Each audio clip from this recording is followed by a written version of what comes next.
You are now listening to Talking Transparency, the podcast where transparents talk transparently. Hosted by Thea Ross, Melissa Luxon, and Cody Connor.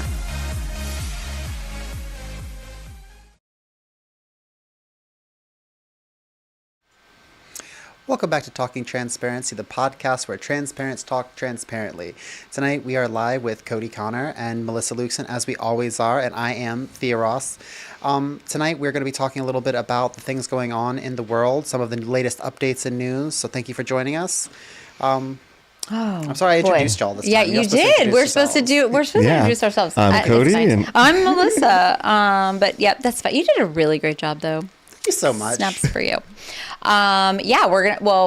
First we're going to talk about the federal judge ruling today that halted the Trump administration from stopping all gender affirming care for people under the age of 19. Here comes the U.S. Navy.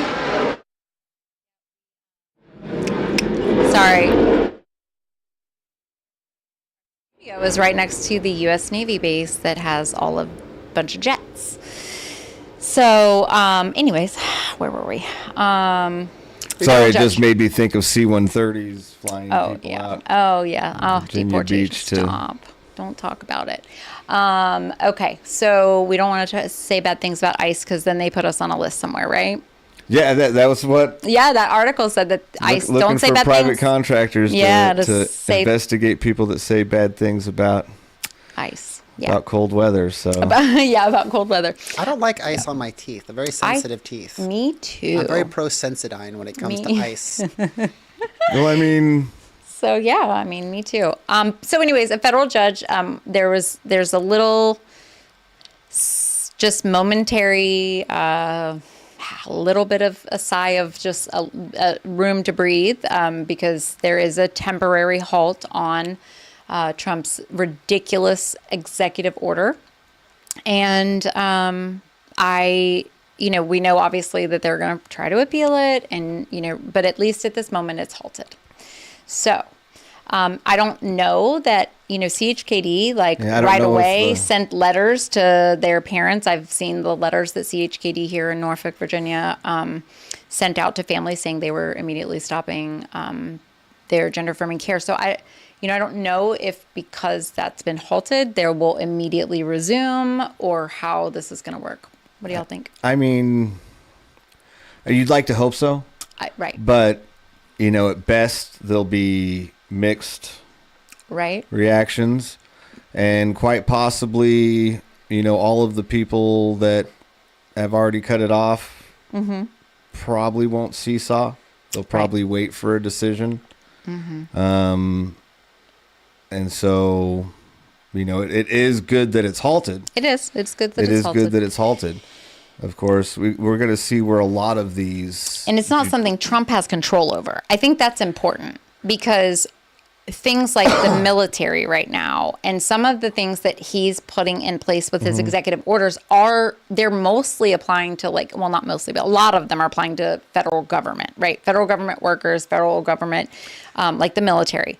This is not something that he has control over. These are private businesses. These are private organizations.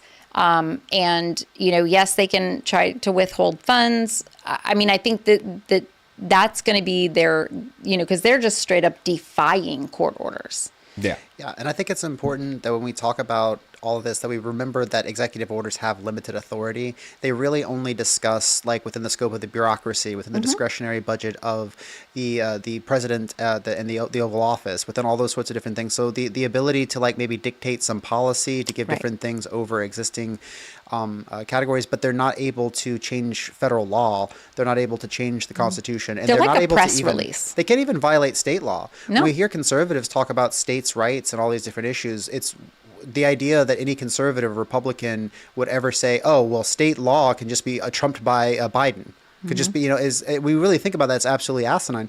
And when we think about this stay, because it wasn't just this decision, there was also a decision that came out that was discussing about the putting data back onto the CDC and government websites about LGBTQ plus folks, as well as prenatal care, natal care, and other different information that was taken off.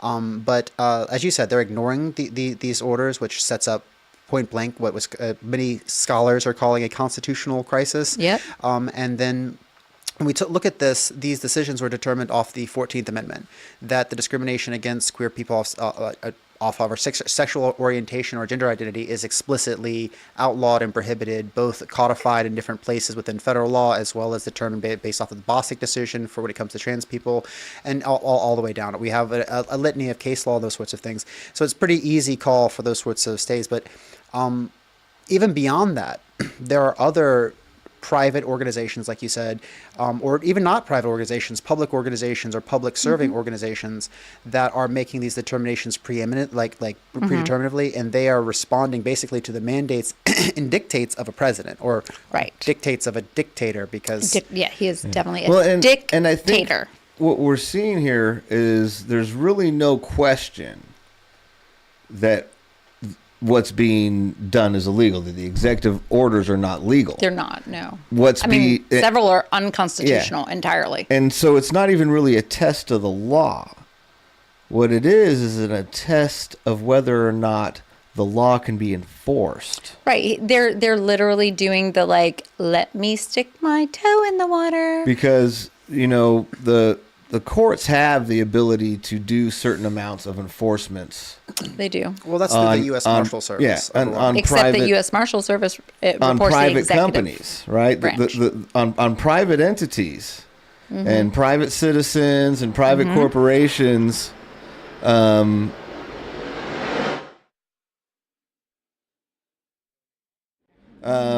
This podcast brought to you by U.S. imperialism. And the Kalos Coalition. Please go and donate to our nonprofit, the Kalos Coalition, helping spread trans joy and excellence and bring communities together. But anyway, the judicial system has a lot of power to, enforce consequences on private entities. Correct. Private citizens, private companies, corporations, all of that. Especially with their decision of presidential immunity, their power to do any sort of actual enforcement on the executive branch is very muddled, especially without any support from the Congress. Correct. Well, as Melissa said, when we talk about the enforcement power when it actually becomes like police or military power, it's the U.S. Marshal Service that can actually enforce, or is the hard end of the stick, because there's all sorts of legal implications, financial implications, social, other implications that can be used as incentives or disincentives to get people to act by the courts, by the government. Yeah. But as you pointed out, they serve at the discretion of the executive. So it's a sort of thing, and this is what a lot of these legal scholars are talking about. If you haven't already heard this, you haven't done this research or had this conversation yourself, it's the sort of thing where we expect these sorts of decisions to come down, them to say, no, we're not going to follow it. The courts are then going to either order the U.S. Marshals to go in which Trump is going to say, stand down. And then they have to make a determination on whether or not they will listen to the President of the United States or not. And again, this is where we talk about constitutional crisis, the breakdown of democratic norms, the breakdown of law, where basically we just have one man, or two men, because we talk about, Vice President Musk, President Musk, being able to make the dictates that they want and just sign it with a pen, and that overstates all of federalism, all of the state constitutions, all these things. Because aside from the federal law, we also have a state law here in the state of Virginia. When we talk about CHKD, we talk about VSU, as well as those hospitals making that determination. It's a violation of the Virginia Values Act. In 2020, we so no exaggeration of a violation of our values. Oh wow, really? In 2020, we had a piece of legislation passed that prohibits public accommodations from discriminating based off of sexual orientation or gender identity. And obviously CHKD, all hospitals are public accommodations. They have to serve the public. So the idea that you would start to discriminate against individuals is not just the violation of conscience, violation of constitutional law and established case law, federal law. It's also a violation of state law. So the idea that anybody on their board or anybody at their organization made the determination that we're going to follow an executive order, all of those things, if they had any sort of legal training, if they had any sort of background, the only reason why they would make that determination, in my mind, is out of rote fear. raw Right. power politics in the sense that they're afraid of the federal government taking funding and this leading to the deaths of elderly people and people in their care, the loss of their staffs, their institutional capacity, and their ability to do what they all are trained and care to do about. So everyone is shaking in their boots for their own jobs to the point that they're willing to capitulate to the power of a government. And you can talk all it's we a want survival environment right now. You know what I mean? Like a legit survival environment. And we are about to be in a survival environment. 'cause We're about to have food issues. You have to believe he's going to come after you, like you're saying. You Yeah. have to believe that they're going to withhold funding or worse. And they're doing that. So the thing about it is, it's like with fascism, we talk about it before theoretically, where it's a bundle of sticks. They beat someone in the middle of the grounds, and everyone's afraid, and everyone cows. They keep their head down because if they go out, they're going to get beat as well. We're watching that happen in real time. The threats that are being used, well, not just the threats, but the violence that's being acted on communities, on all the people that were fired from USAID, all the different people from the bureaucratic services agents, all the different organizations and institutions that are being slashed, and tens of thousands of people, hundreds of thousands of people at this point losing their jobs, their livelihoods. All of that is a threat that's being reinforced in the private sector. And in these different public accommodations because we talk about public-private, it's a really kind of a fake distinction. Because while they may be privately owned and publicly traded, or they might be privately owned and not publicly traded, they all rely on federal funds, whether it be through their pharmacy programs, whether it be through their training programs, whether it Medicare, Medicaid. And then all of the different medical insurance companies also rely on federal and state aid and incentives and tax breaks and all those. So the way that which they're intermingled on that level is not like clear-cut public-private distinction. And I think that a lot of times when we talk in these ideological terms, we think that it is, that's a private hospital. No, that's a public accommodation, and it's funded by taxpayer funds. And yes, there might be private interest in different individuals that intersect it, but it's just amazing to me that they would ignore the doctors, they would ignore state law, federal law, and that really tells you how serious this is. Well, that also leads me to talk a little bit about state elections, just for anybody that is listening. If Virginia, we have an election in our state for our state legislators. Our entire house is up for re-election, as it is every 2 years, and it's a gubernatorial year. New Jersey and Virginia are the only two states that have a gubernatorial. The year after the presidency, we have an odd year, right? And so the only way, no matter what state you're in, the only way to, I'm sorry, it does matter what state you're in. Red states, but blue states specifically. The only thing that's going to save us from these dictators, President Musk and his little, sidekick Trump, Just having a state government that'll stand up for us. Yeah, well, the only thing that's going to save us is state, right? Our own state laws. This is literally a time now where we are faced, for the first time in a really long time, where we are going to have to insulate ourselves with state power. And so it is so important. State elections do not get the same kind of traction. They don't get the voter base. We lose. We only get about a 60% turnout on a presidential, and on in a midterm is lower than that, but higher than an off year. A gubernatorial helps us, but these state legislators. 100 of them. Our whole entire house could flip. One way or the other, right? So it's just important for everybody to get out and vote, because it's the only thing that's going to keep us kind of insulated. And then also, if you're watching this from not somewhere in Virginia or New Jersey, we said New Jersey, correct? New Jersey, yeah. Then one of the things that you can do is that the Trump administration is wielding their victory with political capital and with power. We need a repudiation of that. Mm-hmm. And the only way that we can effectively do that at a ballot box within the next 12 months to 16 months is going to be in New Jersey and Virginia. So if you're looking for a way to get involved with politics, obviously local, get involved with your local communities, get involved with your mutual aid networks, make sure that you're checking in on the people that you love. But then if you want to go that next level, find organizations here in Virginia, support organizations that are doing the legal work here in Virginia, and also the people who are going to be supporting these sorts of elections, because these are the people that are then going to have the mandate or fight back that idea in which they're pushing that this is a mandate. Now, we know the truth. It's only less than 30% of the country that actually voted for this, and a lot of them are freaking out. It's so true. They are, actually. I've been seeing videos. Oh, it's a whole new trend that the Like giant annoying farmers. orange regret.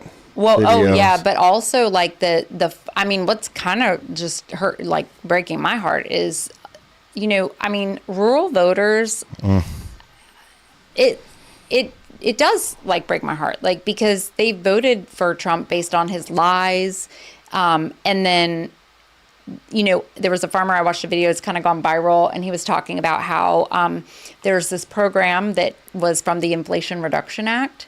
And because of the Inflation Reduction Act, he was able to have access to basically reimbursement for things that they, if you were putting up fences. And it was just a bunch of stuff like for farmers.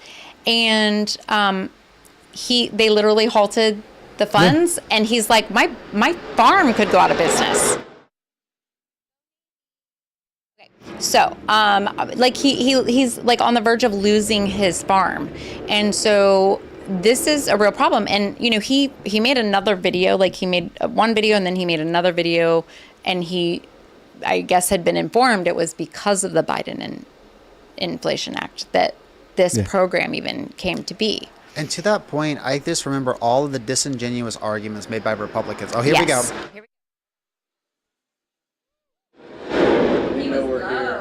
They know we're here. Every time we go to discuss a minimum wage increase, He's just they doing a always circle discuss about how it has to be phased in over the course of a decade, over multiple years. And Yeah. what is the argument that they use? What is the warrant underneath of the argument? The warrant that they use is that we must be predictable for businesses. We must be predictable for economies. We can't just change these things really. We can't do this stuff unilaterally because there's different areas and different communities and different needs. And whoa. But when it comes time to like capital, cutting off capital, really rich people, billionaires and leaders like Donald Trump and Elon Musk making these determinations. Peter Thiel.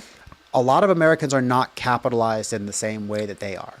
Absolutely. Actually, most of us aren't. Most of us are not. We cannot just be like, hey, I'm not going to get my payment this month. I'm not going to get my paycheck this week, and I'll be okay. And what's crazy, though, is that they're not, like, they are liquid, but they're not, like, liquid.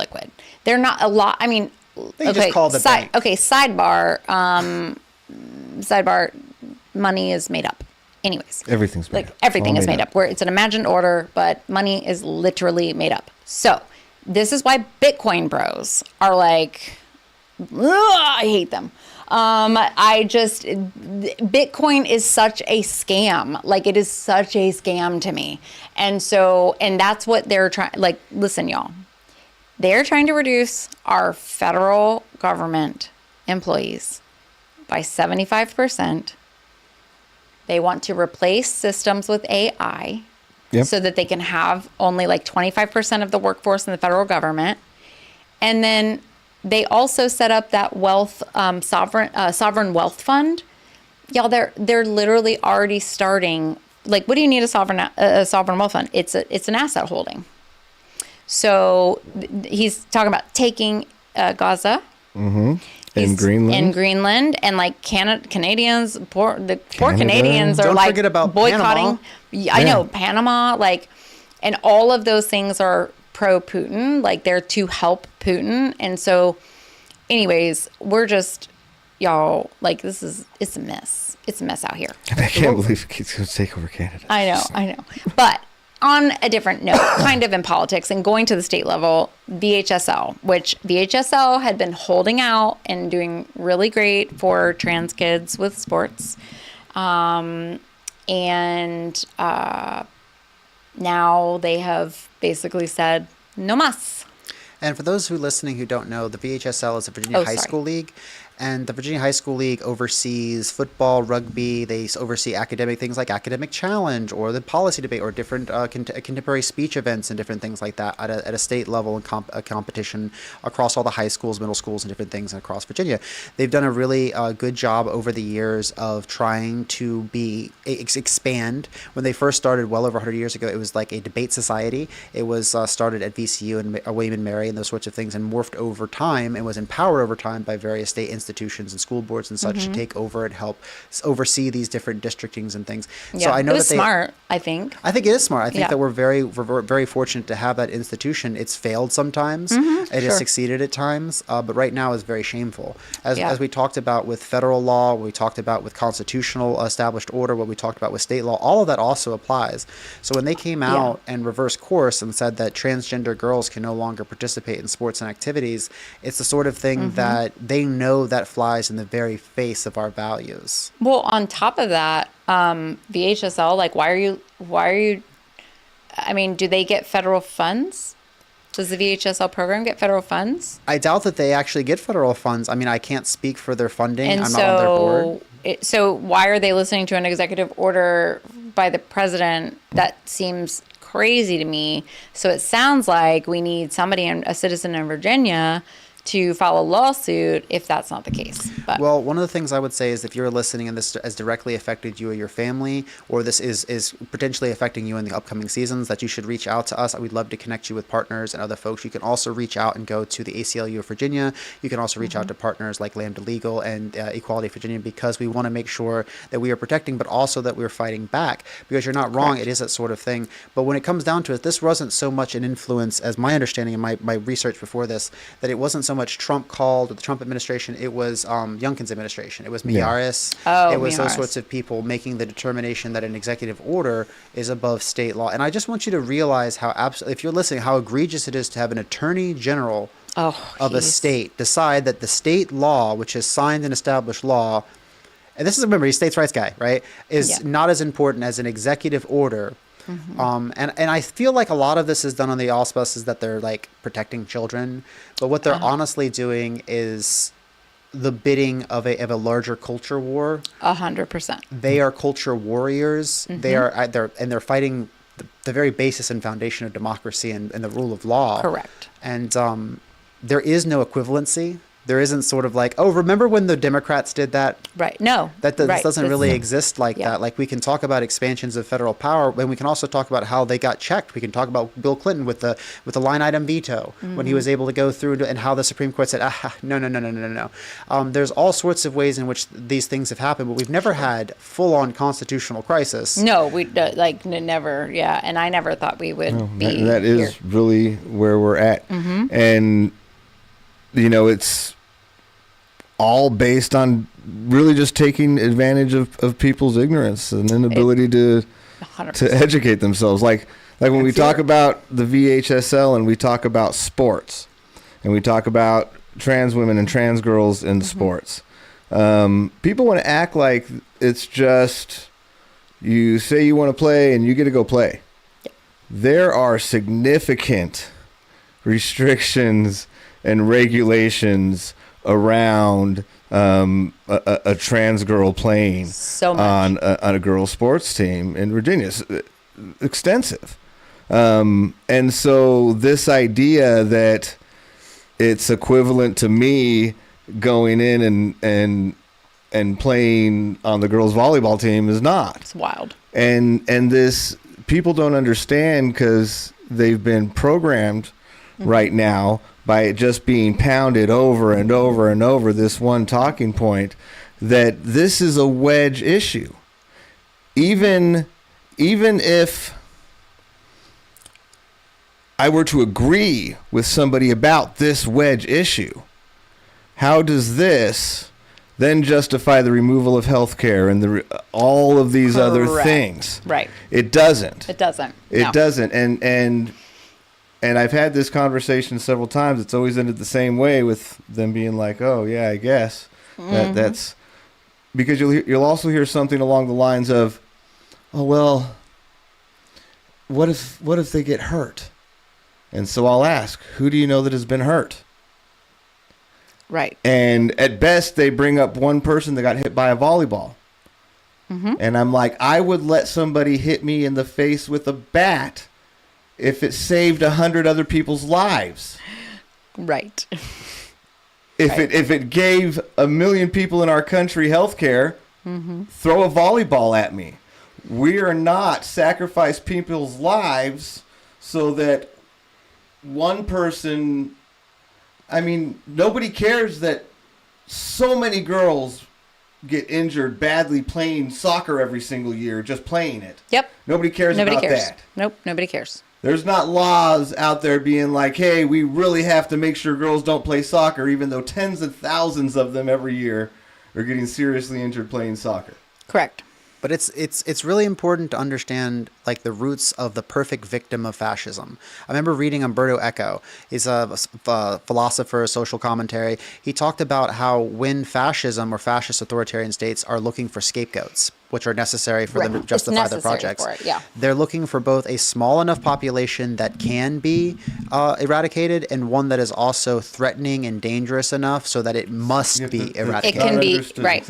Yeah. So those two things kind of coexist together to create the perfect conditions for fascism. So the idea that they're attacking someone that we know, we're only talking about like a dozen kids, maybe less than a couple dozen kids. 10 kids in all of the NCAA. Right. 10. And that makes it so that it seems like it's a reasonable sacrifice to make. And then at the same time, the idea that, to come back to what you were talking about originally, that someone's going to get hurt, that there's some innate danger, just because someone has a body that a larger physical figure or whatever, those sorts of presumptions, number one, because you do not know those individual athletes' bodies. You do not know whether they are stronger, weaker. You do not, and never, like, but beyond that, that is a part of threat construction, which is a part and parcel to all of this. When they talk about the laws to protect women, they're constructing trans people rhetorically and legally as a threat. Those two things, like we're both small and we're weird, but we're also dangerous and we're a threat. This is how they are going to get the public consent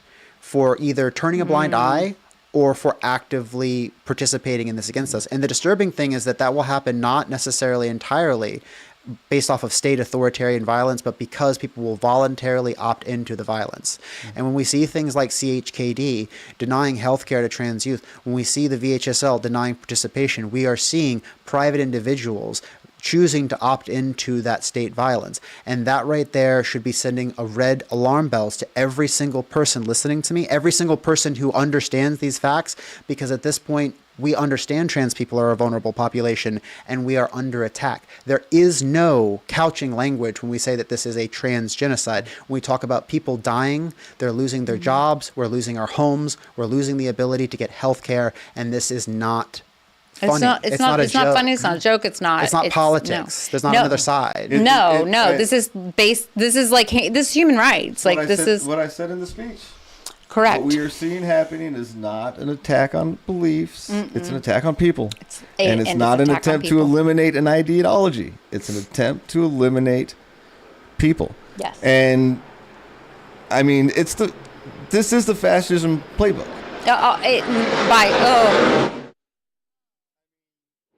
If A.H. had a diary, Trump or Musk is reading it. Yep.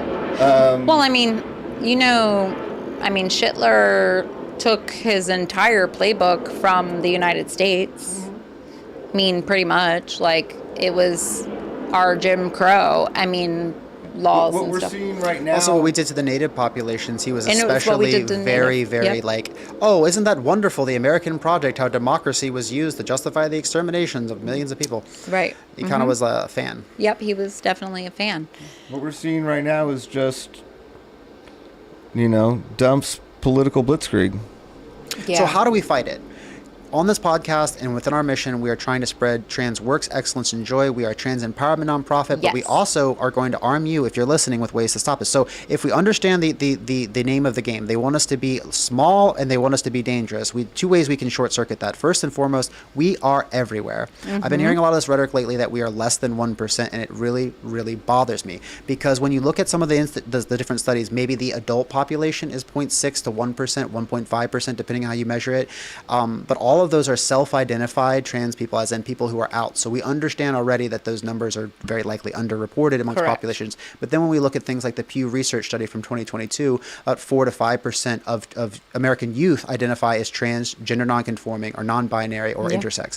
And when we talk about this gender expansive population, you can't have 0.5% plus 4 or 5% of the youth. When it comes out to it, you actually start doing the math state by state, number by number. It can be from 1.8% to 2.3% to Some states, they are lower than 1%. But overall, we are in every single major county, city, and community, whether we're a dozen or whether we're a couple hundred or whether we're several thousand. That's right. Or sometimes up to tens of thousands in the major cities. And my point would be is like, you cannot eradicate us without going through systematically everywhere. So we are not small, we are big. Remember, we are big, we are your neighbors, and we are everywhere. The other thing that we can do is to short circuit the threat construction.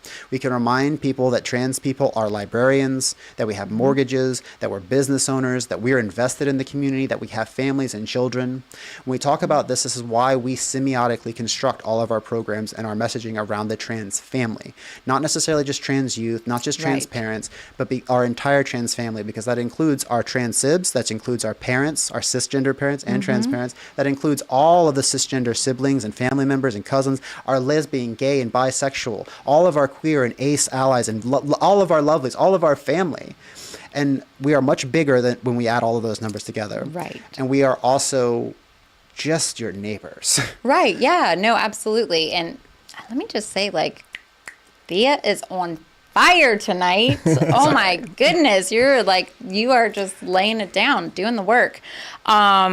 I agree wholeheartedly with everything you said. And I think the way we fight back, we have to have community, one, because it's real rough right now. And I cannot, I just keep trying to text my oldest and be like, I love you, and just those small things are very important. Yeah, I think it's important to start with what you can do. Yeah, start with what you can Find do. something that you can do and then do it.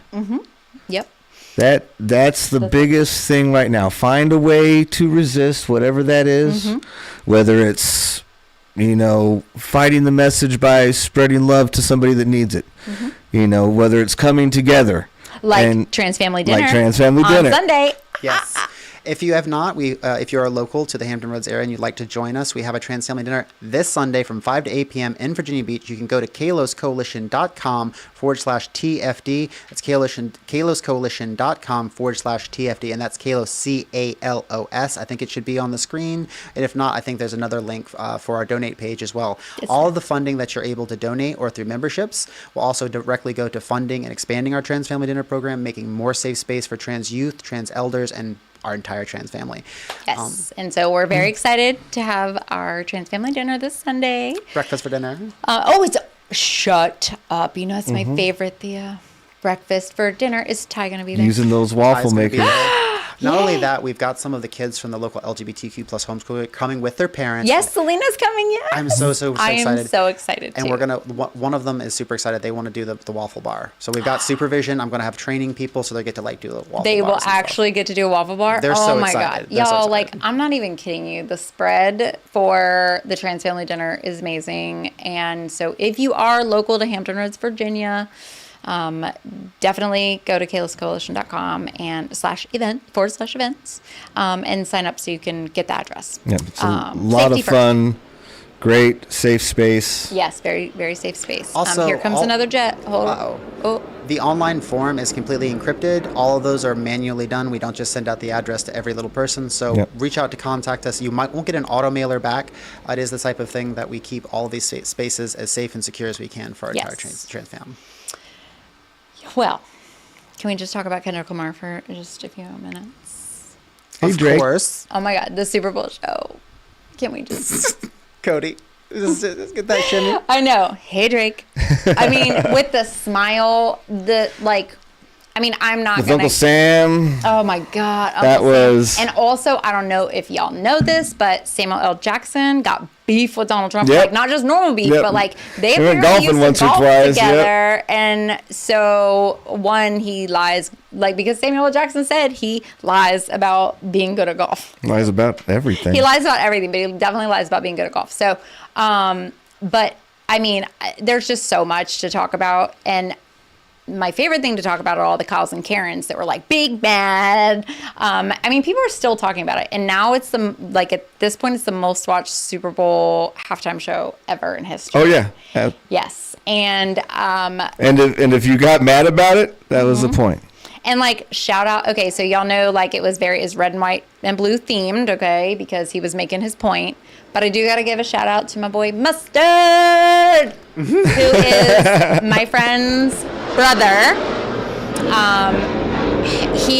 I love how significant it was that he brought Mustard out on stage, and like, he was the only one that broke dress code. Like, he wore this awesome like blue and yellow custom, of course, like leather coat, and he just looked really, really good. And I've only seen him one other time, which was when we were in Atlanta with our friends Tiffany and Tamar, and Tiffany is, Mustard's sister, and he was at that really great place in Atlanta playing, and it's an old like church or something, I don't freaking know, the Tabernacle in Atlanta. So it was super cool, great concert. But yeah, I was super stoked to see him. And then we also had Donald Trump, miserable, probably watching. Yep, and you know what, Harrison Butker. Oh, Chiefs kicker. He didn't score a single point. Didn't make a field. He should have stayed at home, cooked dinner, took care of the kids. He totally should have. He should have. And should we mention the booze? I feel like the boo thing was pretty good because I saw a comparison. But they booed Taylor Swift too. The Philly fans. Why are they flying at night? It was raining all day. They know we're here. They're just flying at night to be assholes. The booze for you know that they had like a cheer track. Like, oh yes, yeah, that's how we found out that he was booed, because the person in charge of it didn't do it fast enough. It's like, you better not let him hear the booze. Yeah, you better not let him hear the booze. 100%. They're Philly fans. Are you kidding? Did y'all see what Philly did? Oh, it was beautiful. Oh my God, dude. Of course, Philly fans, man. I mean, just sitting up on light poles, like just hanging from street lights, setting shit on fire. Like, Philly fans they're Philly fans. There's no one else like a Philadelphia Eagles fan. Yep. So, but yeah, I keep watching it, going back and watching it and seeing something different every time. And the latest thing that I saw, I had to go back and look because, Elon's famous to salute that he did. I just TikTok. I'm trying to be sensitive with TikTok language, but the "Seek Heil," that part that Elon did on, at Trump's thing. Yeah. The thing that they have to censor when they show it in Germany. The thing that exactly, and that like probably will get your teeth knocked out if you did it in Germany. But anyways, so they do have a far right movement kind of creeping up, which is weird, which is totally weird. But probably funded by Musk. Probably. So there is a part where all of the women are in red because everybody was in all white, all red, or all blue. Yep. So he had a group of women that were in all red. And there's a line that you can hear him say whatever he says, and then politics. And the beat, like it's timed with the beat, and the camera goes to this group of women all in red. And with the beat, they do the salute that Elon did. Oh, and wow. The significance of that, like, huge. Like, they were all in red.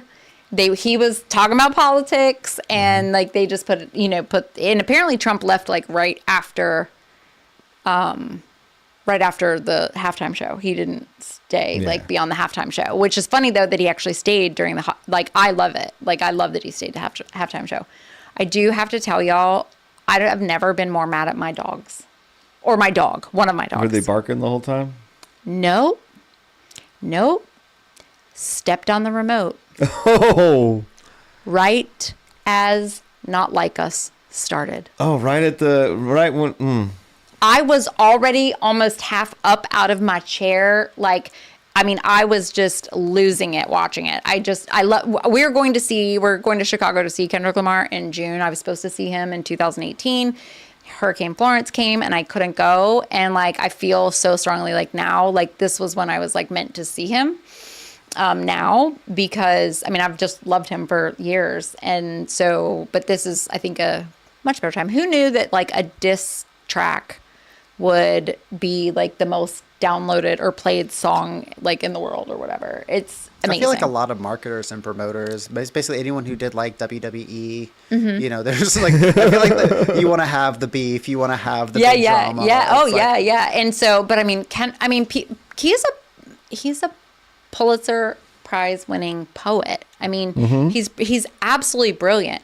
I don't know if y'all seen Squid Games, but like when they first like showed the scene at the with the game controllers, like it was game controller symbols or whatever. Well, then one of the symbols was not lit up, and you could briefly see it was all the Squid Game symbols.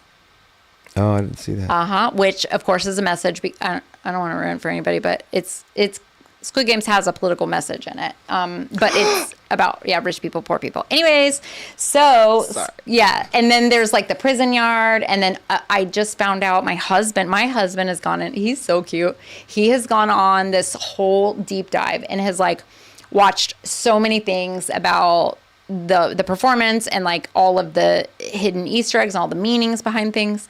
And the light post when he right before he sang Peekaboo, all of the men that had grills and they were in white tees and the one up on the light pole, those were 16. There were 16 of them specifically, and they were all angels because they were all of his like friends that have passed. And I like Dave just told me about that yesterday, and I just like every thought like I don't think that there's not like a second in that performance that wasn't so intentional and so thought out. Like I don't think I've ever seen anything like that. Also, one of the things that I've never seen anything like that. And some of the stuff that I watch, I think you're 100% right, by the way. I don't want to cut off what you're saying, because what you're saying is 100% true. But there was so much meaning laced into it. One of the things that I saw the analyst was talking about how Samuel L. Jackson was a pallbearer for Martin Luther King Jr. Like he was at when he was very young. Yeah, wow. But like just the fact that like everyone involved with that knew exactly where in history and the light that they were standing in, the purpose with the artistic the moment. Divided flag. It's the sort of thing that's going to resonate for a long time to come. It's funny. One of my friends, studied. One of my friends, like it's so funny. She was like, okay, she's like, I'm just gonna have to tell you, because she knows I love, Kendrick and stuff. She's like, I'm just gonna have to tell you that I watched it, and I mean, it's not like my like I don't dislike it, but like it's not my kind of music. And she goes, but like I didn't have to like know his music or even like his music. Like she's like, I enjoyed watching the performance. She's like, but I got the message. And she may not, she's not like us, like total stans where we're like digging, deep diving into it and all the shit. You know what I mean? She's not going to do that. But like she knew and understood what the message was just by watching it. Well, and it's funny too, because so you don't get paid to perform the Super Bowl. Correct. You do not get paid to perform the Super Bowl. That's why most of the time the people performing the Super Bowl are not in their prime. That is correct. They're way past. Yep. It's only been the last couple years. And no, even the last couple of years, like I mean, Lady Gaga, Beyonce. Not Beyonce. She didn't do Super Bowl. Dre. Rihanna. Yep. Maybe Rihanna doing. I mean, Rihanna, but like Riri, I love. Listen, I have a bee that I got to name, and her name is Rihanna, because I couldn't name her Beyonce, and my queen bee, and I couldn't, and also Rihanna's like one of my queens too. So I was like, how about Rihanna? Yeah, but Rihanna it was kind of her comeback, like. Yeah, she just had the baby, so I agree with you. Yeah, you almost Janet Jackson, Justin Timberlake. Yeah, but neither one of them were in their prime. Right? No. 100%. It's never like it's almost never the performer that's at the top that's performing at the Super Bowl. It's 100%. It's somebody making a comeback, somebody that used to be the greatest, or I mean, not to knock any of them, they're all very great, but it's never when they're at their prime. And I remember thinking, because Kendrick's you can't say he's trying to make a comeback. He's not trying to make a comeback, and he's not trying to sell albums. He's not dropping a new album. None of that. I remember before just being like, I'm stoked that he was doing it. Yeah. But I wonder why. Then I saw it and I was like, I know that's why. Well, and I was pissed when I found out that the NFL had taken, because with the Chiefs thing said end racism. Like it was right, and they took that, and so then I was like, oh, all of those commercials. Yeah, did you see the NFL commercials? The NFL commercials were very much like diverse. They were so and the NFL saw that show before. It wasn't like that's the first time that show has ever been performed. You don't get something like that without it being rehearsed. Correct. Yeah. Oh, solid. So the NFL knew that that's what was coming. Yeah. Further, there's never been a president that's been at a Super Bowl before, and I wonder how much they knew beforehand, or how much it was intentionally, and how much effort, energy was thrown in. Because it's like, I can't remember when Kendrick was announced. I wonder if it was after. I know it would be interesting to pull that timeline together. If it was announced. September. Oh, it was September.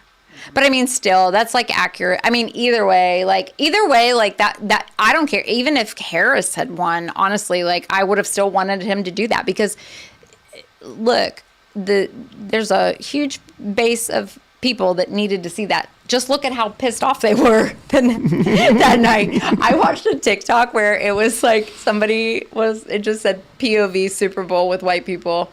And like, it was just like this, and the camera was like spanning the room, and all of the white people, and a lot of them, like, it was, family gathering, older people and a few younger people were just like, not even moving. Wow. Not moving, not talking, just sitting there watching. So anyways, I thank you for indulging me to talk about fridge. Yes, no hot sauce in fridge. Okay, speaking of hot sauce, Beyonce tickets went on sale. And I'm going to have to get a second job because I bought tickets for 2 shows. So I'm ashamed of myself. I had cognitive dissonance for the whole day after I purchased them, because I was like, if I just don't think about how much money I just spent on a credit card, like it doesn't exist in my brain. Mm-hmm. Right. And then my husband was like, July 4th in DC, babe. I was like, yes. What? Yes. And that's amazing. Yes. Thank you. I literally looked and he was like, amazing. Yeah. But you know what my husband said? Okay. Okay. But hold on. You want to know? Okay. You want to know what my husband said? He was like, but we do the pontoon boats for with the studio, like on July 4th. And I was like, okay. Like I almost had a little meltdown in my kitchen. I was like, we can close the business on any Sunday, any Sunday, and go do the pontoon boats. You're like, now we do it on Memorial Day. We don't have to do it July 4th. And I'm like, you don't understand. This is my dream. Like I've seen her twice, so it's not like I haven't seen her. But like, this is what I literally stood in my kitchen and I was like, I need this in my life right now. You don't understand. Like, I need this. It's the only thing I can look forward to right now is seeing Beyonce. Twice. So, anyways. What's better than seeing Beyonce once? It is seeing better. Beyonce twice. I know, seeing Beyonce twice. And with Chicago, I get to go see my oldest. So they will always, and my oldest is has made a choice to go through top surgery. So I'll be going in, So I will be going in March just to help them out post-surgery, because their husband isn't very good with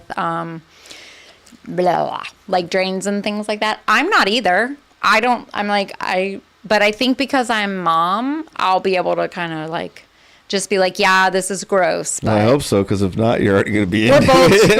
Like, we're going to be like, Alex, I don't know what to do. I know, literally, like they're going to have to be doing their own drains. So it'll be fine. But yeah, so see, there's, I get to see my oldest in March and in May. And see, it's important. Like, you may be stressing about Bill, all sort of stuff. And like, I'm not telling people to go spend a bunch of money on stuff right now, but I will say this much. Yeah. Joy is so important right now. Joy is so important. And that's what I was making my point. And like I need this in my life. And so, we just need to spread joy. Yeah. Right, Cody? Yes, that is exactly cue? right. Yeah. That's the cue to remind everybody that joy will always defeat hate. Every time.